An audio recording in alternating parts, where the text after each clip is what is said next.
Baik, Assalamualaikum warahmatullahi wabarakatuh. Kami dari kelompok 3 yang beranggotakan Aswin, Dandi Syahrul Bahari, Eka Ayu Wulandari, dan Ezra Raya Ulum Rabani. Izin untuk menampilkan presentasi kami sebagai penyuluh. Baik, untuk presentasi pertama akan dilaksanakan oleh Saudara Aswin. Kepada Aswin, saya persilahkan. Pemanfaatan limbah singkong atau manihot utilisema sebagai pakan ternak. Izin slide selanjutnya.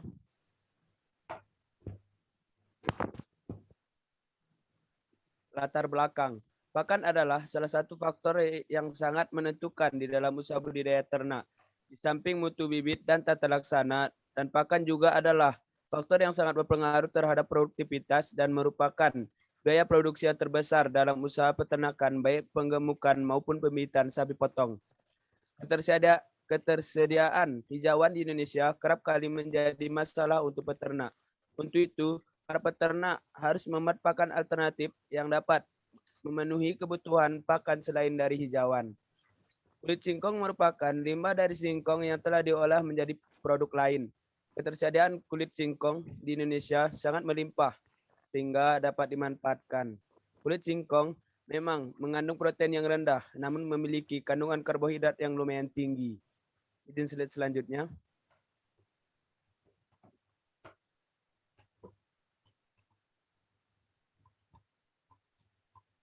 Kok nggak bisa?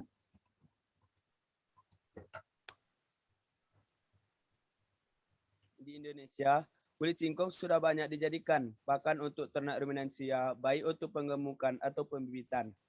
Peternak di Indonesia bisa memanfaatkan kulit singkong untuk memenuhi kebutuhan pakan ternaknya sebagai pakan alternatif ataupun sebagai pakan tambahan untuk memenuhi kekurangan dari hijauan pakan. Kulit singkong bisa diberikan kepada ternak secara langsung atau bisa difermentasi terlebih dahulu. Ini sudah selanjutnya.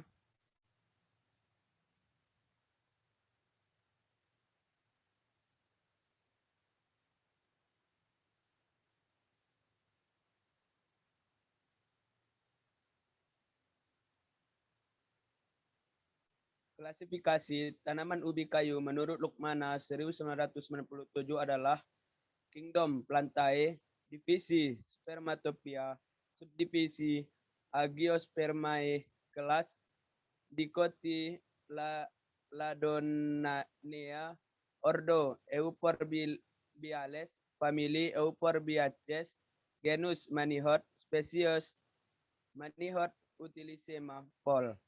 Izin selanjutnya. Feed supplement. Kulit singkong biasa dimanfaatkan sebagai pakan tambahan untuk ruminansia karena mengandung karbohidrat yang cukup tinggi. Kulit singkong merupakan hasil samping industri pengolahan ketela pohon seperti keripik singkong dan tepung tapioka. Kulit singkong cukup banyak jumlahnya. Setiap kilogram ubi ketela pohon biasanya dapat menghasilkan 15-20% kulit ubi. Maka semakin tinggi jumlah produksi singkong, semakin tinggi pula kulit yang dihasilkan. Kulit singkong saat ini mulai banyak dimanfaatkan sebagai pakan ternak. Nilai nutrisi kulit singkong relatif baik untuk dimanfaatkan sebagai pakan ternak karena mengandung protein kasar 8,11%, zat kasar 15,20%, dan TDN 74,73%. Marzuki 2005 menambahkan bahwa kulit ketela pohon mengandung BETN 68,5%. Ini menunjukkan bahwa kandungan karbohidrat terlarutnya cukup tinggi. Untuk materi selanjutnya akan disampaikan oleh Dandi Syahrul Bahari. Saya persilahkan. Nggak gitu, Aswin. Tetap kamu yang nyampein.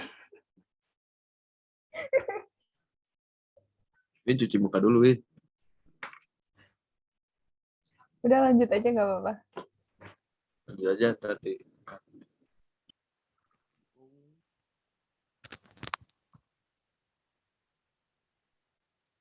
Ini slide selanjutnya.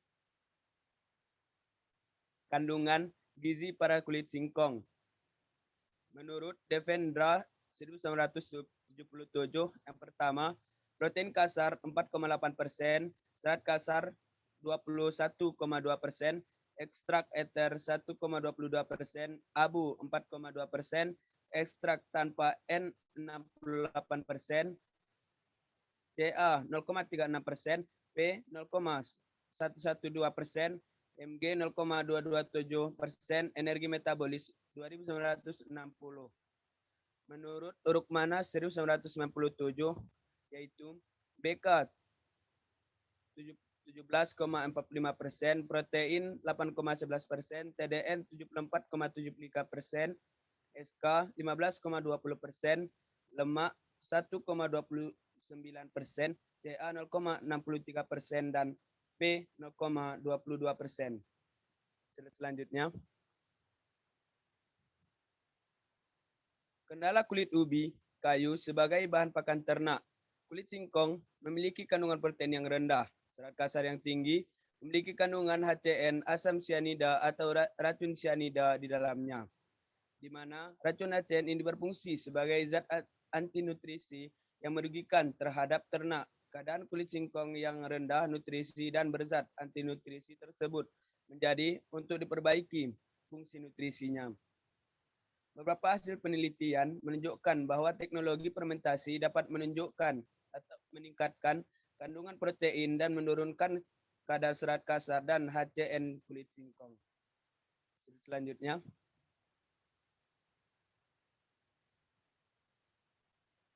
continue. Racun sianida berbahaya bagi ternak. Jadi, sebelum dijadikan pakan ternak, diperlukan cara-cara untuk mengurangi atau menghilangkan racun tersebut dari bagian tanaman singkong yang digunakan. Menurut Coursey 1974, menyatakan bahwa HCN mempunyai ikatan yang tidak begitu kuat, mudah menguap dan hilang atau berkurang dengan jalan pengolahan, seperti pencucian, perendaman, perebusan, pengukusan, dan pemanasan. Menurut Tajok Kusomo, yaitu menyatakan bahwa racun HCN dapat dihilangkan dengan cara sederhana antara lain melalui penggorengan, pengukusan, penjemuran, atau diolah menjadi panganan-panganan lainnya. Kompiang menambahkan bahwa kandungan HCN dalam suatu bahan pakan dapat dikurangi atau dihilangkan dengan proses fermentasi. Selanjutnya,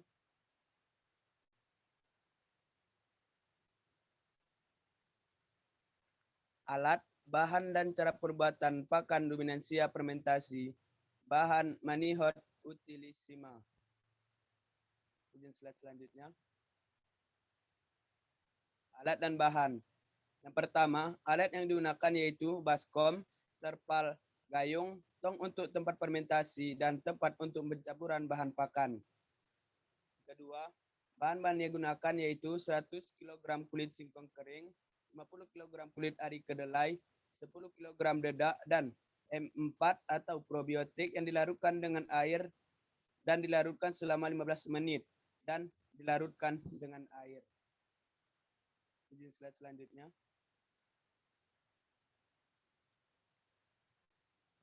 Cara fermentasi kulit singkong untuk pakan ternak. Dosis yang dosis yang mematikan dari sianida adalah antara 0,5 sampai 3 mg atau kilogram bobot tubuh. Racun sianida berbahaya bagi ternak, jadi sebelum dijadikan pakan ternak, diperlukan cara-cara untuk mengurangi atau menghilangkan racun tersebut dari bagian tanaman singkong yang digunakan. Menurut Kompiang, yang mengatakan bahwa teknik fermentasi dapat menghilangkan HCN dari suatu bahan pakan. Selama ini, proses fermentasi yang sudah banyak digunakan sebagai upaya untuk meningkatkan kandungan nutrisi suatu bahan pakan, terutama kandungan proteinnya. Juga dapat mengurangi dan menghilangkan HCN. Maka, teknik fermentasi adalah salah satu proses yang sangat tepat dalam mengolah kulit singkong sebelum diberikan kepada ternak. Di slide selanjutnya.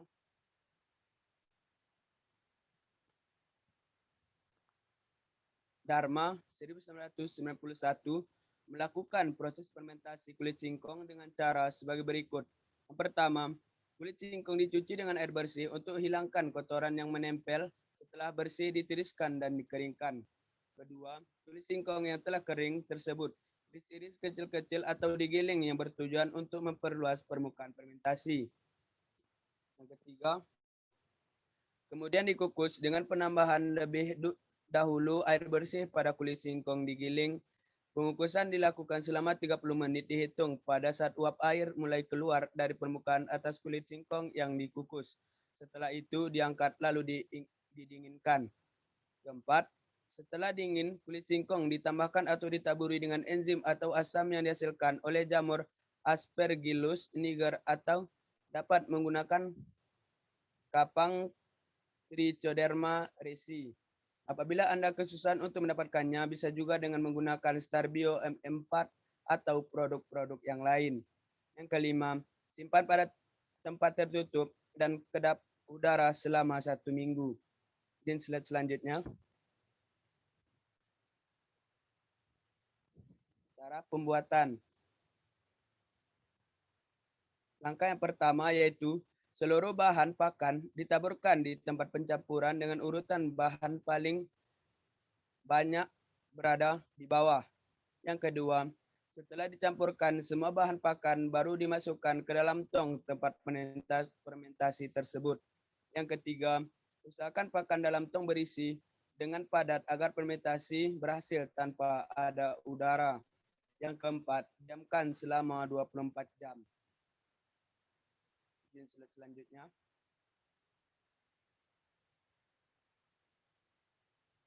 Manfaat dari fermentasi kulit singkong. Yang pertama, agar kotoran dari ternak tersebut tidak berbau. Yang kedua, kandungan protein yang meningkat. Ketiga, zat kasar akan menurun. Kesimpulan, singkong merupakan salah satu bahan pakan alternatif yang potensial untuk dikembangkan sebagai bahan pakan sumber energi strategis. Kulit singkong biasa dijadikan pakan alternatif atau sebagai bahan pakan tambahan untuk memenuhi kebutuhan pakan ternak.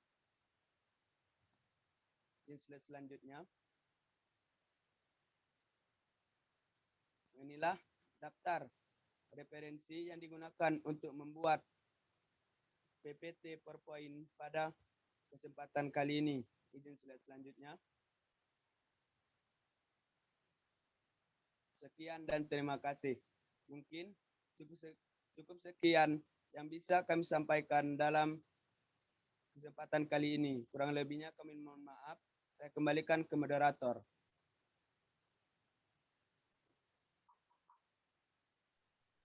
Baik, terima kasih atas materi penyuluhan yang luar biasa. Selanjutnya akan dilanjutkan oleh Saudara Dandi.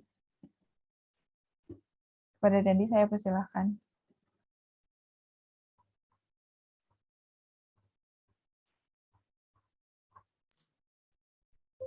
Baik. Bismillahirrahmanirrahim. Assalamualaikum warahmatullahi wabarakatuh. Waalaikumsalam warahmatullahi wabarakatuh.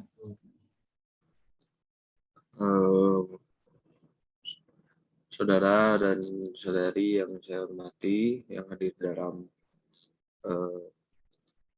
penyuluhan ini, izinkan saya memperkenalkan diri. Nama saya Dani Syaful Bahari. Saya akan memaparkan sedikit yang insya Allah menambah wawasan saudara-saudari dalam beternak, yaitu dengan pemanfaatan limbah kulit singkong sebagai pakan ternak. Izin slide selanjutnya.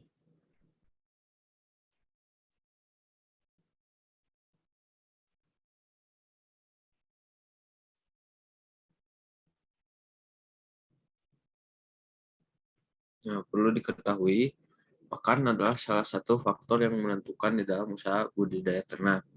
Di samping mutu bibit dan tata laksana, pakan juga adalah faktor yang sangat berpengaruh terhadap produktivitas dan merupakan biaya produksi yang terbesar dalam usaha peternakan, baik penggemukan maupun pembibitan sapi potong.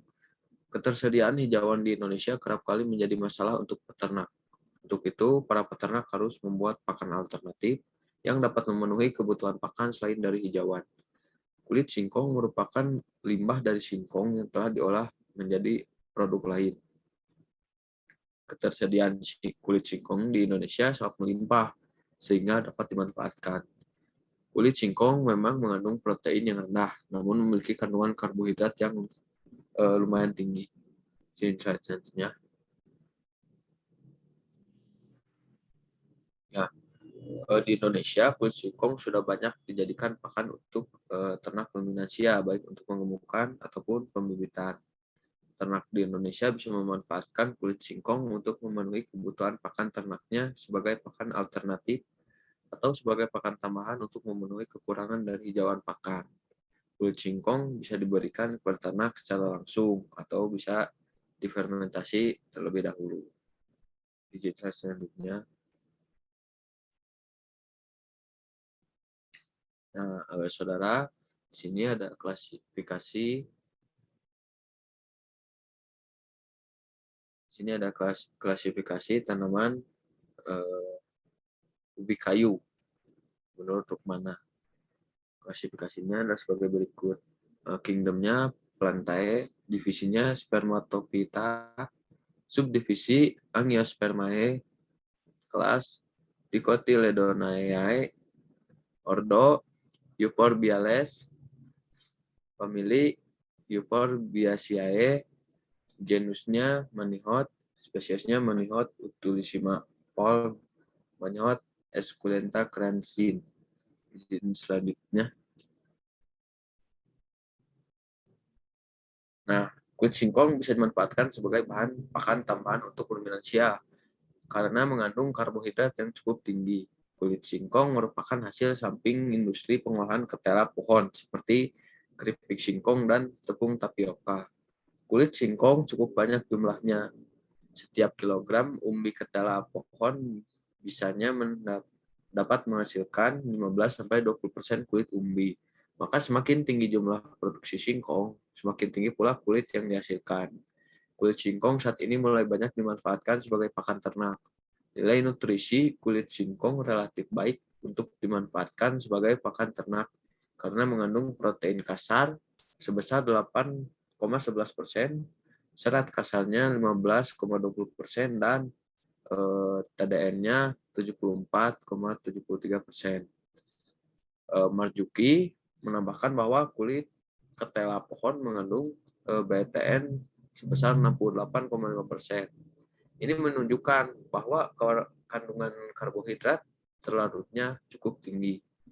Di chart selanjutnya. Nah, saudara, di sini ada beberapa kandungan gizi yang ada pada kulit singkong. Dan menurut Devendra, kandungan yang ada pada kulit singkong ini ada protein kasar sebesar 4,8%, serat kasarnya 21,2%, ekstrak eter 1,22%, abunya 4,2%, ekstrak tanpa N-nya 68%, CA-nya 0,36%, P 0,112%, Mg-nya 0,227%, lalu energi metabolis sebesar 2.960. Lalu menurut Rukmana, ini ada bahan keringnya 17,45%, protein 8,11%, TDN-nya 74,73%, SK 15,20%, lemak 1,29%, CA-nya 0,63%, dan P-nya 0,22%. Jika selanjutnya.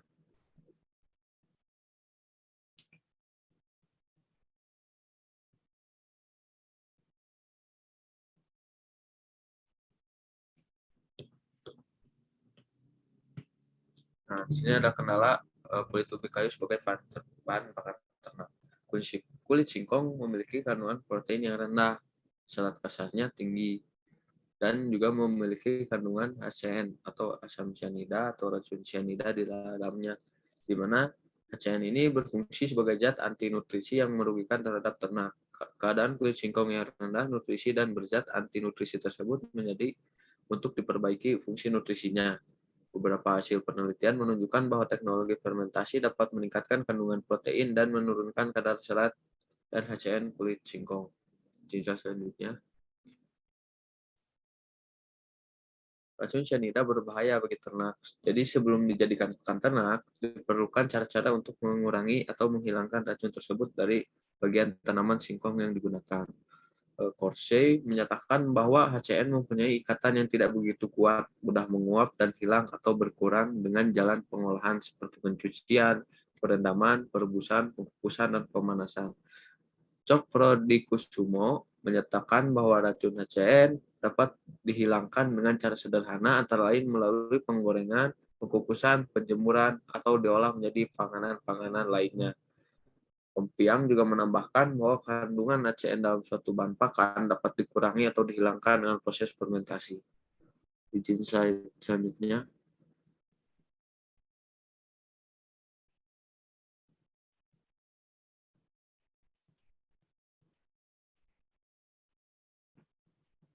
Nah, di sini ada alat dan bahan untuk membuat pakan dari kulit singkong. Alatnya ada baskom, terpal, gayung, tong untuk tempat fermentasi, dan juga tempat untuk pencampuran bahan pakan. Bahannya ada 100 kg kulit singkong kering, 50 kg kulit ari kedelai, 10 kg dedak, dan M4 atau prebiotik yang dilarutkan dengan air gula dan dilarutkan dengan air. Izin saya selanjutnya. Cara fermentasi kulit singkong untuk pakan ternak, dosis yang mematikan dari cyanida adalah perlu diketahui 0,5 sampai 3 mg per kilo bobot tubuh. Jack dan Sul menyatakan racun cyanida berbahaya bagi ternak. Jadi sebelum dijadikan pakan ternak, diperlukan cara-cara untuk mengurangi atau menghilangkan racun tersebut dari bagian tanaman singkong yang digunakan. Kompiang et al. Yang menyatakan bahwa teknik fermentasi dapat menghilangkan HCN dari suatu bahan pakan. Selama ini, proses fermentasi sudah banyak digunakan sebagai upaya untuk meningkatkan kandungan nutrisi suatu bahan pakan, terutama kandungan proteinnya. Juga dapat mengurangi dan menghilangkan HCN.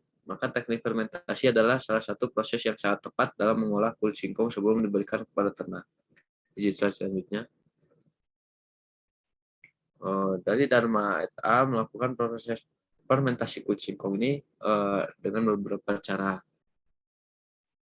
Yang pertama, kulit singkong dicuci dengan air bersih untuk dihilangkan kotorannya yang menempel. Setelah bersih, ditiriskan dan dikeringkan. Lalu, kulit singkong yang telah kering tersebut diiris-iris kecil atau digiling yang bertujuan untuk memperluas permukaan fermentasi. Kemudian dikukus dengan penambahan lebih dahulu air bersih pada kulit singkong giling. Pengukusan dilakukan selama 30 menit dihitung pada saat uap air mulai keluar dari permukaan atas kulit singkong yang dikukus. Setelah itu diangkat lalu didinginkan. Setelah dingin, kulit singkong ditambahkan atau ditaburi dengan enzim dan asam yang dihasilkan oleh jamur Aspergillus niger atau dapat menggunakan kapang Trichoderma resi. Apabila Anda kesusahan untuk mendapatkannya, bisa juga dengan menggunakan Starbio, M4, ataupun produk-produk yang lain. Lalu simpan pada tempat tertutup dan kedap udara selama 1 minggu. Jadi selanjutnya.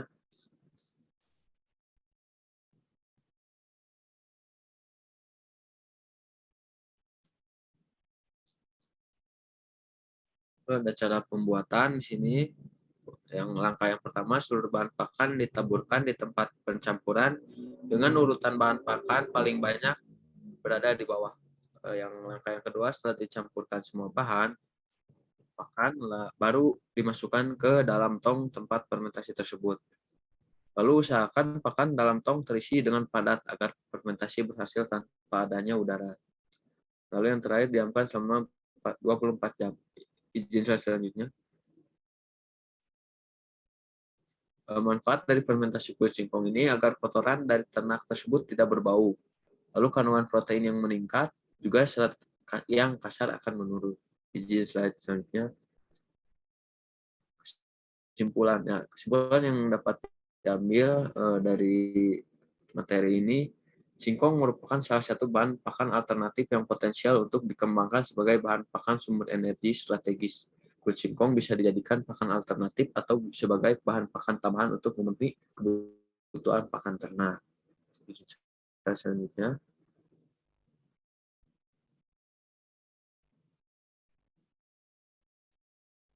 berikut di sini ada beberapa referensi yang saya gunakan untuk menyusun materi pada kesempatan kali ini. Di selanjutnya.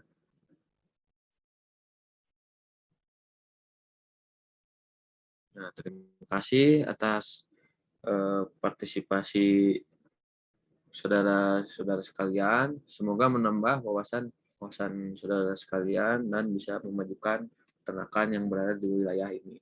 Terima kasih, saya kembalikan ke moderator. Baik, terima kasih kepada Saudara Dandi atas penyampaian materi penyuluhan yang sangat luar biasa. Baik, selanjutnya akan dilanjutkan oleh Saudara Eka. Tapi sebentar dulu, ini waktunya udah mau habis, mau take lagi apa gimana?